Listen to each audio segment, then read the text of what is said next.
En primer lugar, yo quisiera decir que para mí es un gran placer el haber participado en el seminario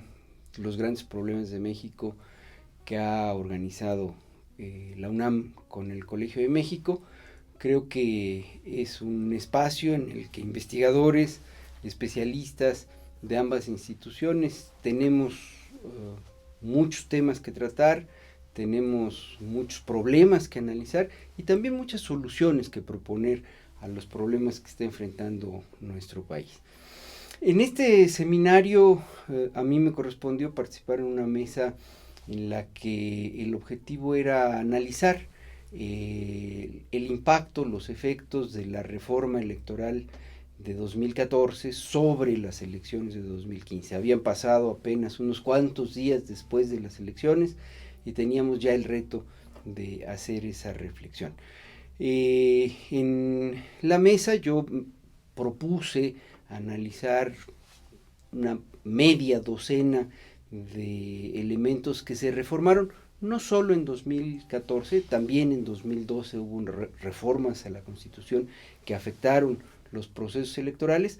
y me permití, en función de eso, del análisis de esa media docena de reformas, hacer una evaluación del estado actual del sistema de partidos en nuestro país y también alguna propuesta sobre posibles reformas que podrían venir hacia adelante. ¿Cuáles fueron los temas que traté? Bueno, traté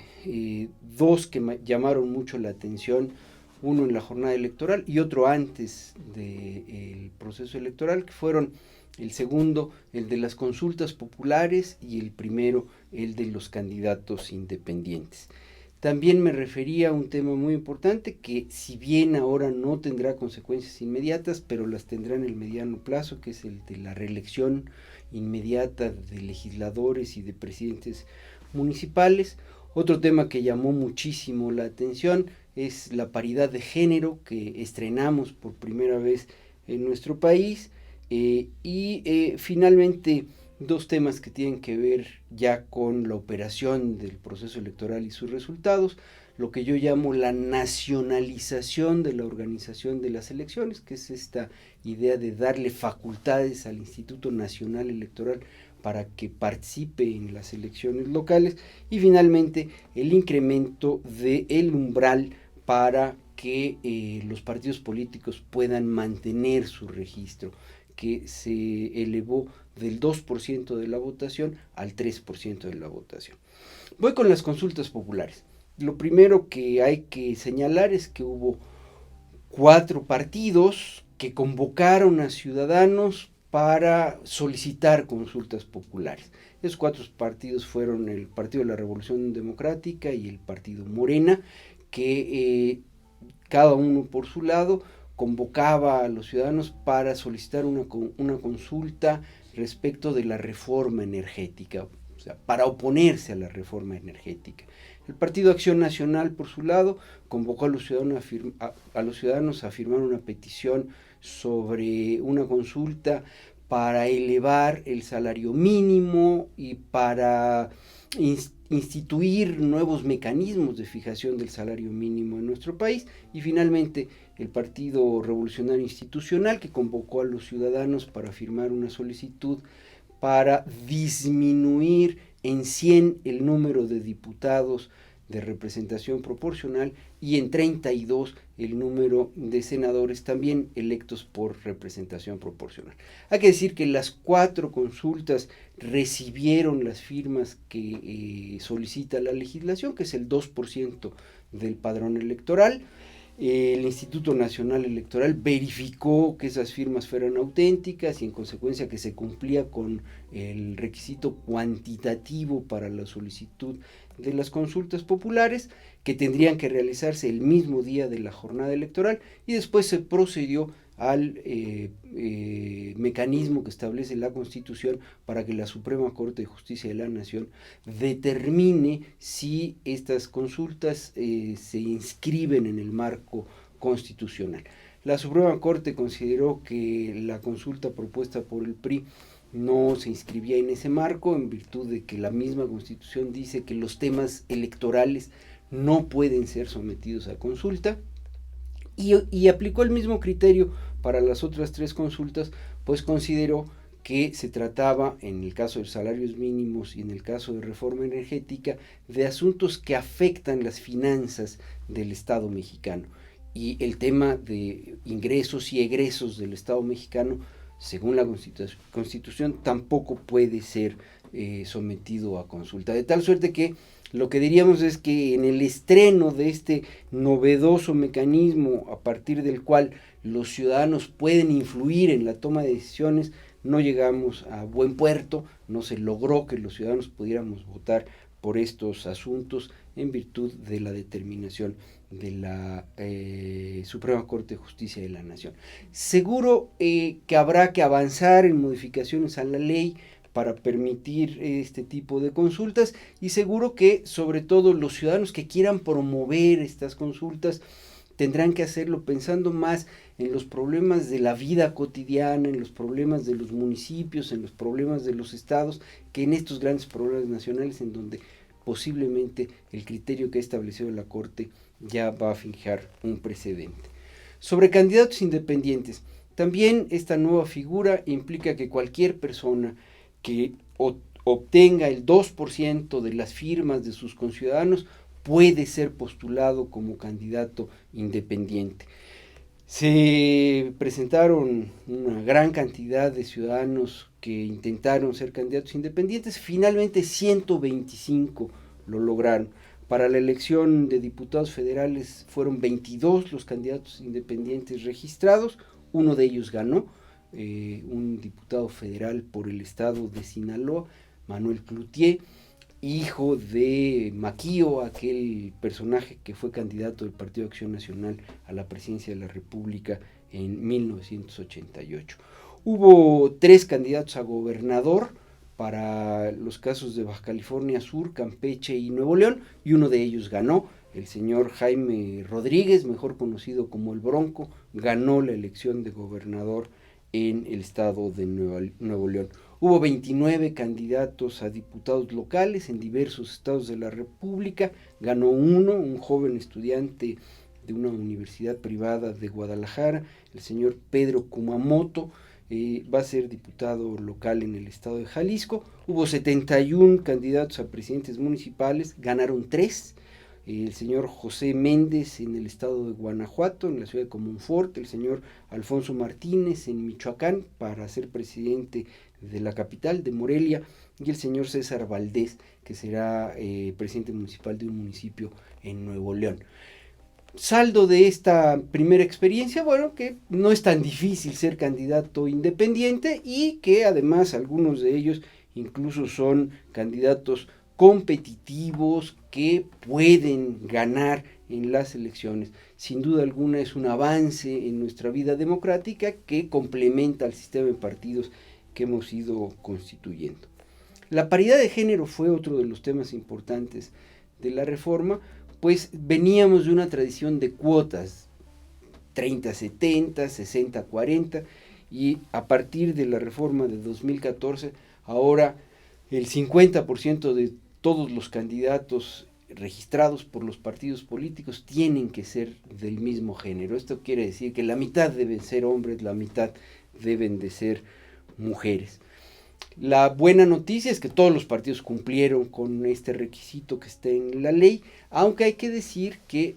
en las elecciones locales hubo litigios porque las leyes electorales de los estados no fueron suficientemente claras en el tema de paridad de género y fue necesario que los tribunales electorales se pronunciaran respecto incluso del orden de las candidaturas para respetar el 50% y 50%, y sobre todo en aquellos casos en los que el total de municipios no es par, sino es non, había que tomar un criterio de cuánto era la mitad de ese número de municipios. Hay que decir que a nivel federal fueron competitivas las mujeres, de las 150 que se registraron para ser diputadas de mayoría relativa, ganaron 116, lo cual también pone en cuestión un poco este debate de si los partidos las iban a ubicar en los distritos en donde tenían menores posibilidades de éxito. Al parecer no fue así. Además de esas 116 diputadas, se asignarán 93 diputadas de representación proporcional, con lo que se llegará a un total de 209 diputadas, que es el 43% del total de la Cámara de Diputados. Nunca ha habido tantas diputadas en nuestro país, es el porcentaje de participación de mujeres más alto en toda nuestra historia. Por supuesto que hay que analizar qué pasó en los congresos locales, qué pasó en los municipios, pero diría también que en esta primera experiencia la paridad de género le da buenos resultados a la competencia política en nuestro país.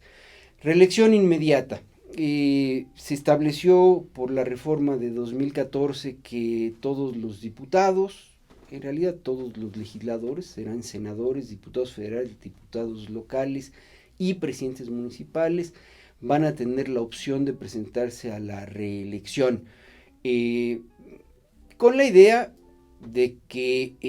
ir por la reelección es un ejercicio de rendición de cuentas, en la medida en que los ciudadanos califiquen adecuadamente la labor del funcionario público que pretende la reelección, podrán ser reelegidos, y si los ciudadanos califican mal su desempeño, entonces seguramente no serán reelegidos. Lo que hay que decir es que la reforma de 2014 tenía un candado que está vigente, es un artículo transitorio en la Constitución, que dice que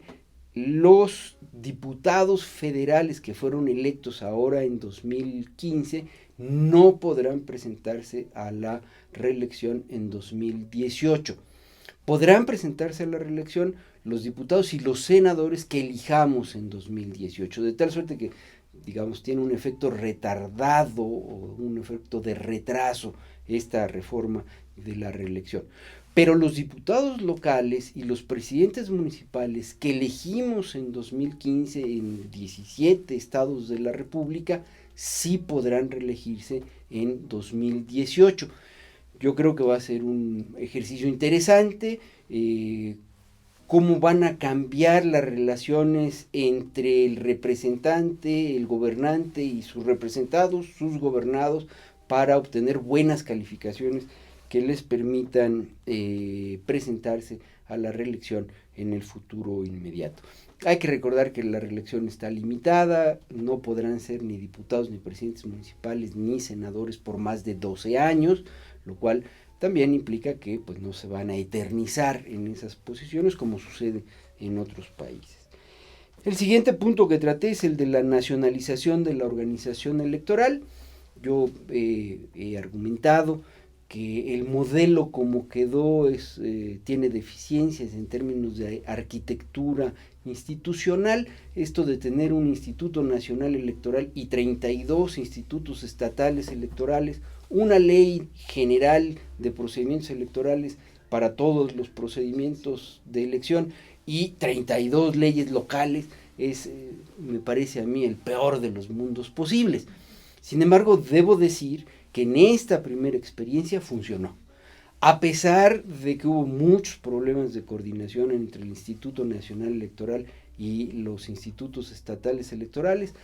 el procedimiento funcionó, se instalaron las casillas, los ciudadanos votamos. La idea de la casilla única para elecciones locales y elecciones federales es una buena idea que hizo ágil el trámite de votación, de tal suerte que hay que decir que a pesar de la deficiencia en términos de diseño, y que podría haber un mejor diseño, las cosas funcionaron. El tema del umbral es un tema importante porque pues sucede que de los 10 partidos nacionales que teníamos, 2 no alcanzaron el 3% de la votación y en consecuencia perderán su registro. Por supuesto que falta el trámite de la calificación de las elecciones que hacen los tribunales electorales, pero se puede anticipar que esos 2 partidos van a perder su registro. Y un último tema que traté y que para mí es de la mayor importancia es analizar cuál es el efecto sobre el sistema de partidos de todas estas reformas. Y no solo la de 2012, 2014, sino de las muchas reformas electorales que traemos acumuladas desde que empezó el reformismo electoral mexicano allá en los años 70. Bueno, lo que tenemos es que,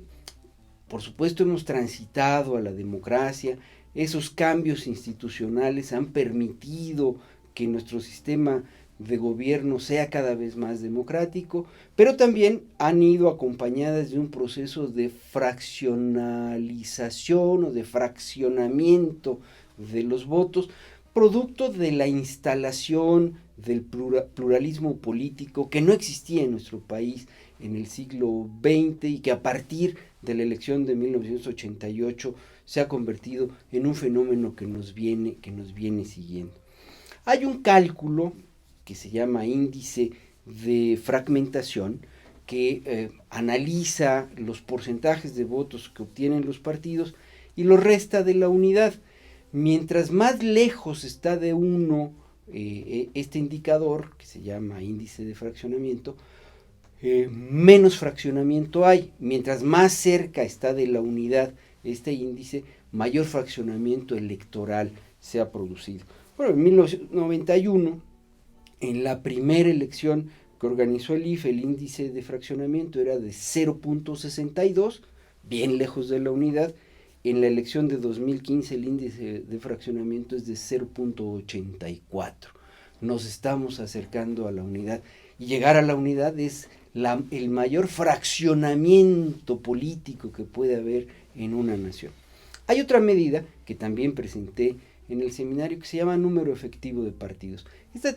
es una división de la unidad sobre la sumatoria de las proporciones de votos obtenidas por los partidos, los candidatos, incluso los votos nulos, elevado al cuadrado. En 1991 teníamos 2.6 partidos efectivos, que eran competitivos. En 2015 tenemos 6.26 partidos competitivos que tienen posibilidades de éxito en las elecciones.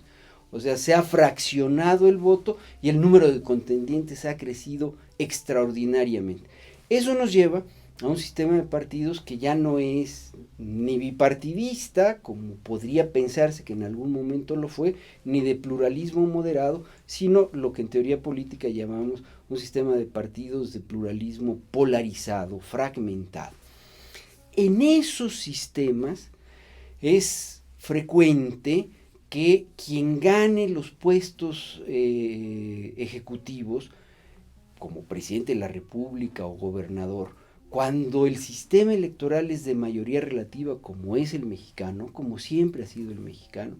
puedan ganar hasta con una cuarta parte del total de la votación. O sea, con el 25% de los votos, alguien puede ser presidente de México o gobernador de un estado de la República. De hecho, en estas 9 elecciones de gobernador, ninguno de los ganadores obtuvo más del 50% de los votos. Y eso quiere decir que el gobernante es gobernante porque ganó la mayoría simple, pero la mayoría de los ciudadanos que participaron en la elección no votaron por él. Imaginemos un presidente que llega a esa posición con el 25% de los votos, siendo que el 75% de quienes votaron no votaron por él. Eso produce problemas de legitimidad de origen, produce problemas de gobernabilidad, produce inestabilidad política. Motivo por el cual yo me permití proponer en el seminario de los grandes problemas de México, que enfrentemos este problema con una reforma, pero ya no solo electoral, sino una reforma política, que igual que en muchos países de América Latina y de Europa, establezcamos el sistema de mayoría absoluta con segunda vuelta, lo que en teoría política llamamos el sistema de balotaje o de balotage, que hace muchos años se usa en Francia. Se presentan muchos candidatos al cargo de gobernador o al cargo de presidente de la República, pueden ser 10 candidatos, 6 de ellos pueden ser competitivos, lo cual habla de una gran fragmentación del voto, Y si ninguno de ellos obtiene la mayoría absoluta, o sea, más del 50% de los votos, entonces los dos más votados acuden a una segunda ronda en la que uno de los dos tendrá más del 50% de la votación. Ese sistema, insisto, que está vigente en América Latina y en Europa, da estabilidad política, permite la construcción de acuerdos y consensos, porque evidentemente los dos partidos más votados, antes de presentarse a la segunda vuelta, se ponen de acuerdo con los partidos que no van a competir en la segunda vuelta y toman de esos partidos propuestas, las incluyen en su programa de gobierno e incluso, en muchos casos, se ponen de acuerdo respecto de quiénes serán los miembros del gabinete que tiene que ser aprobado por el órgano legislativo que establezca la Constitución. De tal suerte que hay una dosis de parlamentarismo en el sentido de que quien gane la segunda vuelta va a ser presidente, pero va a ir acompañado con un gabinete en el que puede haber ciudadanos y políticos de otros partidos que propusieron elementos al programa común de gobierno y que en esa coalición, que ya no es solo coalición electoral, sino que se convierte en coalición de gobierno, garantizan la continuidad, la legitimidad y la gobernabilidad. De tal suerte que ante la fragmentación política que llegó a nuestro país y que no se va a detener, y qué bueno que así sea, porque ese es uno de los signos de la democracia, hay instrumentos institucionales que nos pueden ayudar a tener mayor estabilidad política, a reforzar la gobernabilidad y sobre todo a que nuestros gobernantes tengan legitimidad. Esa fue mi participación y pues yo espero que las ideas que logré poner en la mesa del seminario se discutan y por supuesto que se siga investigando para encontrar soluciones a los grandes problemas de México.